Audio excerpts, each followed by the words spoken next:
It was just after 6:00 a.m. when the deep blue stillness of the eastern Pacific was sliced apart by a trail of white water. A Cartel go-fast boat, rigged with 4 roaring outboard engines, tore through the sea at a blistering 52 knots. On board were 6 armed smugglers, each carrying out the final leg of a high-stakes mission. In the cargo hold behind them sat more than $42 million worth of pure cocaine, tightly packed in waterproof bricks and bound for a mothership waiting far offshore. This was not their first run. These men had used this route before, and they believed it would work again. They had chosen to avoid Mexico's coast entirely, betting that a long detour into international waters would let them slip through the cracks. What they didn't know was that this crack had already been sealed shut. Thousands of feet above them, an American surveillance aircraft had already locked on. From the moment their engines ignited, they had been marked, monitored, and tracked across the ocean surface. The United States wasn't guessing anymore. It was watching. And what started as a smuggling run was about to become something else entirely. Subscribe to Titan Navy, because this wasn't just a chase. It was a warning to every cartel still hiding beyond the horizon.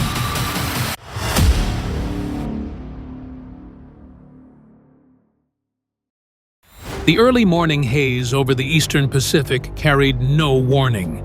The sky was quiet, the waves were calm, and the cartel boat below had no idea it was being watched. But thousands of feet above, inside the cockpit of a U.S. Air Force HC-130J Super Hercules, tension was building. The crew had just locked onto something irregular.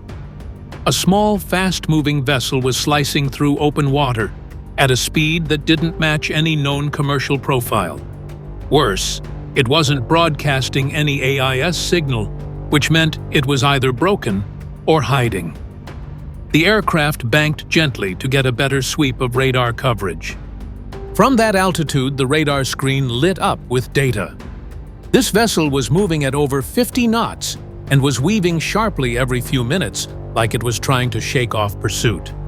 These zigzag patterns are common among smugglers hoping to evade detection, but from the sky, those evasive turns were clear as day.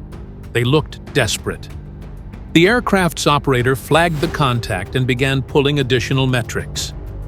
Positioning showed that the boat was nearly 40 nautical miles away from any known shipping lanes. The system cross-referenced its path with cartel smuggling routes flagged earlier that month. The lines connected.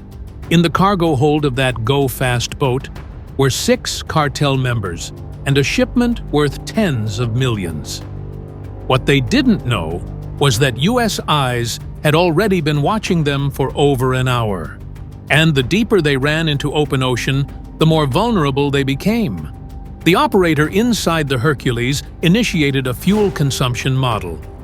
Based on typical loadouts, 4 300-horsepower Mercury outboards running full throttle, the smugglers were burning through about 100 gallons of fuel every hour. The vessel likely carried 400 gallons total. They had been running for over 2.5 hours. That left them with roughly 90 minutes of fuel. But their projected destination, a suspected rendezvous point with a mothership, was still 2.5 hours away. They were not going to make it. Not unless they slowed down or received mid-ocean refueling. And neither of those seemed to be happening. Back at the command center aboard the USCGC Kimball, the incoming data painted a clear picture. The go-fast boat was on a time limit, speeding into nowhere and carrying high-risk cargo. Worse Command recognized the area. The same corridor had been linked to a past weapons shipment that ended in a deadly firefight. Now the signals were matching again. If this vessel made it to the rendezvous point, the U.S. would lose jurisdiction and a critical opportunity to break the network. The cutter Kimball was one of the Coast Guard's most advanced vessels. On board was a full detachment from SEAL Team 8, already briefed and ready. As soon as the Hercules relayed the full data package, there was no delay. Kimball's flight crew prepped the MH-65E Dolphin helicopter for launch. It was time to intercept. As the helicopter lifted off the deck, the Hercules remained overhead to relay live targeting data. The Dolphin climbed to 3,000 feet, the altitude sweet spot for fuel economy and visual coverage. Within minutes, the crew locked their camera on the boat. Even before the vessel came into full view, the long plume of spray trailing behind it confirmed what they already suspected. The Cartel boat was running flat out. The Dolphin adjusted its flight path and settled about 500 meters off the vessel's stern, far enough to avoid gunfire, but close enough to initiate commands. The long-range acoustic device, or LRAD, was activated. The sound hit like a hammer. The Coast Guard issued a clear order for the smugglers to stop and prepare for boarding, but the call went unanswered as the boat continued forward without any sign of compliance. A second warning followed, then a third. The Cartel boat only accelerated. Its path shifted slightly west, showing signs that the smugglers knew they were being followed, but they didn't know how closely. Aboard the Dolphin, the flight crew kept position. Aboard the Kimball SEAL Team 8 began tightening their gear. Tactical vests were strapped down. Magazines were loaded. Communications checks rolled through the squad. No one said much. Everyone knew what it meant when a vessel refused to stop after multiple warnings. It meant the next move would not be words. At that moment, the cutter's command staff faced a critical question. If you were the officer in charge, would you give the order to open fire or hold position and hope they surrender? Drop your thoughts in the comments. That question would be answered in less than 2 minutes, because what happened next would change this from a standoff to an armed confrontation. The go-fast boat was still refusing to stop. The MH-65E Dolphin helicopter hovered above, holding steady at a safe distance. For the third time, the long-range acoustic device blared a command across the waves, ordering the smugglers to cut their engines and prepare to be boarded. But the only answer was the unbroken scream of 4 Mercury motors running at full power. Then, something changed on deck. One of the Cartel crew suddenly tore away a tarp and raised an AR-15. He fired upward, sending short bursts into the sky. The rounds didn't reach the helicopter, but that wasn't the point. This was no longer a chase. It had become an armed threat. From the moment the gunman pulled the trigger, the rules shifted. The helicopter's crew radioed the Kimball's command center with a status update. Weapons had been seen. Shots had been fired. The order came back without delay. Airborne use of force authorized. The side gunner aboard the Dolphin stood ready. He left the M240 and moved to the Barrett .50 caliber rifle mounted on the platform. This wasn't a weapon for targeting people. It was designed to take out engines to end pursuits without direct engagement. The goal was to disable the boat without killing anyone. The gunner took a breath, adjusted for wind and distance, and fired the first shot. The round hit the starboard outer engine. The cowling cracked open, oil sprayed across the water, and the boat dropped speed slightly. The smugglers kept running. The second shot came fast. It struck the port outer engine, tearing through the casing and breaking the coolant line. Steam hissed out as the engine locked. The boat slowed more, now losing balance from the uneven thrust. On board, the crew was scrambling. The third round ripped into the starboard inner engine, slicing through metal and cutting off another source of power. The go-fast boat began to wallow, no longer able to skim across the surface. The last shot was aimed at the remaining engine. When it landed, the final motor exploded into fragments, sending black smoke over the wake. The Cartel boat was dead in the water. For the first time since the chase began, there was silence. No more engine noise, No more zigzagging, just 6 men on a motionless boat, adrift in the Pacific. But something still wasn't right. The helicopter crew adjusted their camera angle and zoomed in on the aft compartment. The thermal feed showed an unusual heat signature. It was too focused, too hot, and it didn't match anything natural. This wasn't just engine residue or sunlight hitting metal. It was concentrated, steady, and rising. The gunner called it out. There was something in the back of the boat that shouldn't be there. A container, half covered by rope and canvas, was glowing on the screen. The signature suggested electronics or explosives. It could be an improvised device. It could be a trap. The mission wasn't over. It had only changed. Now it wasn't just about stopping the boat. It was about securing the evidence and keeping everyone alive. With the boat disabled and drifting, and an unknown threat detected on board, the SEALs were ordered to move. The next moments would decide whether this was a clean arrest or a deadly standoff. What happened next would test everything the team had trained for. With the engines silent and the boat dead in the water, SEAL Team 8 received the order to move. 2 black R-HIBs launched from the USCGC Kimball, slicing across the waves as they closed in from opposite directions. The plan was simple but precise. Team 1 would approach from the port side, Team 2 from starboard. The tactic was designed to overwhelm the crew before they had time to react. There was no room for mistakes. The MH-65E hovered above, keeping the target under full surveillance. The thermal camera remained locked on the rear of the vessel, where the suspicious heat signature still pulsed. Whatever was inside that container could change everything, and the SEALs knew it.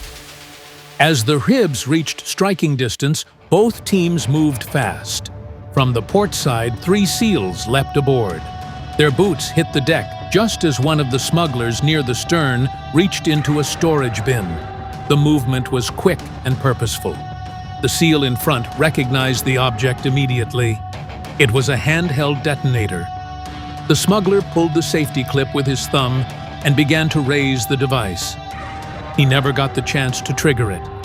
One of the SEALs, still on the rib, lifted his MP7A1 and fired a single rubber round. The shot hit the man square in the arm, snapping his balance and causing the detonator to fall from his hand. It skidded across the deck and disappeared under a coiled rope. There was no explosion, no chain reaction, just a moment of silence and a sharp order to get on the ground. The smuggler complied without another move. The other 2 cartel members on deck tried to back away, but they were quickly taken down.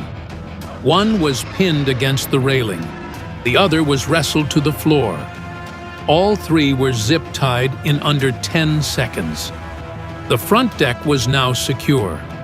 Meanwhile, the second team was already boarding from starboard. They vaulted onto the midsection and advanced, low weapons raised. The aft compartment door was partially open. Inside, 3 more smugglers had retreated to cover. One held an AR-15 but made no move to fire. The SEAL at the front stepped in and shouted for them to drop their weapons. The rifle hit the floor first, then the men followed. The 3 suspects were forced against the wall, searched for weapons, and then restrained. One SEAL quietly confirmed over comms that the starboard side had been secured with 3 individuals detained and no resistance encountered. Moments later, the lead operator from Team 1 relayed that the forward deck was also under control. The attempted detonation had been stopped, and the team had sustained no casualties. Above them, the MH-65E shifted slightly in the air, circling wide to monitor from both angles. The camera feed showed 6 men face down restrained, and the boat now under full control. What could have turned into a catastrophic blast had been stopped with 1 shot and seconds of precise teamwork. The SEALs didn't pause to celebrate. They spread out to secure the rest of the vessel checking compartments, corners, and storage lockers. Now the focus turned to the cargo area and the still glowing container near the rear. The infrared camera had picked up something dangerous. The next step would be to find out exactly what it was. What the SEALs uncovered next would reveal the full scale of the mission they had just stopped. The air inside the smuggling boat was thick with heat, humidity, and tension. With the 6 suspects restrained and the deck secured, SEAL Team 8 quickly turned its focus to what lay behind the second bulkhead. Every step was taken with care. The team had seen the container emitting a strange heat signature on the thermal camera earlier, and now they were closing in on it. An EOD specialist from the SEAL team moved to the rear hold, flanked by 2 operators on overwatch. He knelt beside the cargo container, checking for wires or signs of tampering. Within moments, his suspicions were confirmed. The box had been rigged with an improvised explosive device, carefully mounted inside the upper panel. This was not a simple time bomb. It was a custom-built IED integrated with a radio frequency receiver capable of being detonated remotely. The device had a battery-powered ignition system and enough homemade explosive to destroy the entire vessel. Using steady hands and specialized tools, the EOD technician began disarming the device. The process took nearly 2 minutes, but when it was over, the radio detonator was neutralized. He gave the all-clear with a simple call. The IED was now safe. Once the threat of detonation had been eliminated, the team opened the container fully and pulled back a thick, oil-stained tarp. Beneath it, they found what the cartel had been trying to hide. Hundreds of rectangular bricks were packed in tight rows, each one vacuum-sealed in waterproof plastic. The packages were marked with strips of green tape, the same color-coded tagging system used by multiple cartel branches to identify batch origins and destination routes. The estimated street value was over 42 GCs. Some of the bricks were still wet from the journey, their surfaces sweating from the trapped heat, but the packaging had held.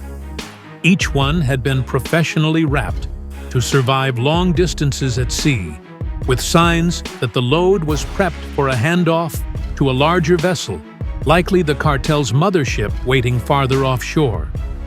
Alongside the cocaine, the SEALs found additional weapons. 2 AR-15 rifles had been stored in a small locker built into the side panel, likely for emergency defense, in case the crew was boarded or attacked during transit.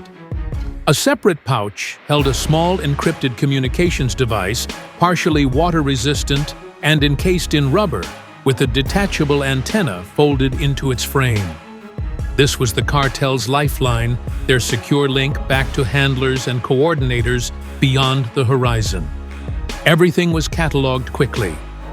Evidence teams snapped photographs, logged serial numbers, and bagged materials for processing. The MH-65E helicopter hovered above, recording the entire sequence through its sensor systems to ensure a full chain of documentation. Nothing was left to chance. From the moment the IED was neutralized, the collection of evidence became just as important as the initial takedown. On a shelf near the pilot's seat, one of the SEALs discovered a handwritten note wrapped in plastic. It contained coordinates, times, and reference numbers.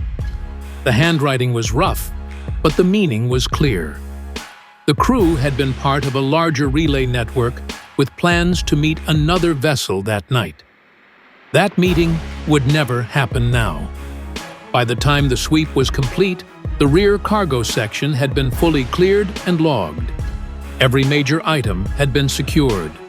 The team moved swiftly to transfer the seized cocaine weapons and electronic devices to the support vessel. With the boat now empty and the threat of explosion removed, only one question remained: what to do with the ship itself. That decision would come next, and it would follow the strict rules of maritime law. But first, the evidence had to leave the water. With the last load of cartel evidence secured on the support boat, the SEAL team turned toward the final task. The wooden vessel, now silent and scarred, sat low in the water with no remaining power.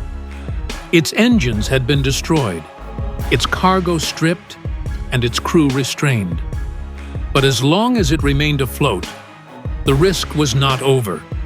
Under international maritime law, any unregistered vessel involved in smuggling, especially those operating without a visible flag, can be destroyed on sight. This rule exists to protect sea lanes and prevent dangerous materials or weapons from being recovered and reused. The boat in front of them fit every criterion. It had no flag. It carried cartel cocaine and a weaponized explosive, and it had already fired on a U.S. aircraft. Letting it drift back into open waters was not an option. The order came from the bridge of USCGC Kimball. The vessel was to be destroyed. SEAL Team 8 moved quickly and without hesitation. They completed a final radio sweep to ensure no signals were active. The MH-65E helicopter above scanned the boat with thermal and frequency sensors, confirming that the explosive had been neutralized and no devices remained. Only then did the SEALs prepare the accelerant. From a sealed case, 2 gel canisters were brought forward. The gel was clear, slow-dripping, and engineered to burn hot through wet surfaces. Operators poured the substance along the deck's cracks and soaked it into the wooden planks. They moved with trained precision, covering areas where cartel tarps had once been laid and where chemical residue might still remain. 1 canister was emptied into the engine bay, ensuring no part of the vessel could be recovered. When the last accelerant was applied, a red flare was placed on a dry surface in the center. The SEALs backed away in silence. Moments later, the flare ignited. The fire started slow. Then, with a low roar, it surged upward. Flames took the boat in both directions, crawling along the sides and wrapping around the remaining structure. Within seconds, the hull was glowing. Cracks popped in the heat, and black smoke curled into the morning sky. The cocaine residue and hidden tarp fragments vaporized in the blaze. So did the last traces of cartel presence. Overhead, the helicopter recorded everything. Its infrared camera watched the fires spread, noting the heat signature as it engulfed the cargo bay and bow.